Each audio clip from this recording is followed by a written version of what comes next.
Trump says America should move on from Epstein. It may not be that easy. Over the past 2 months, the U.S. Department of Justice has released millions of documents related to its sex trafficking investigation into Jeffrey Epstein. Now, the president wants the nation to move on, but will it? Deputy U.S. Attorney General Todd Blanche has said the government's review of the Epstein files, which was mandated by a law passed by Congress in November, is over, and there are no grounds for new prosecutions. There's a lot of correspondence. There's a lot of emails. There's a lot of photographs, Blanche said on Sunday.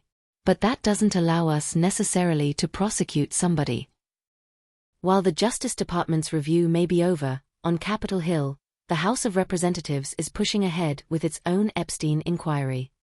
Former President Bill Clinton and former Secretary of State Hillary Clinton are scheduled to testify later in February after Republicans threatened to hold them in contempt of Congress.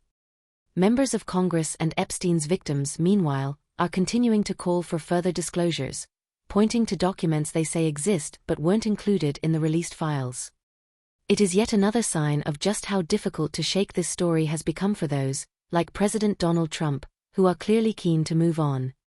For the moment, however, the president has emerged from the storm with no apparent lasting damage.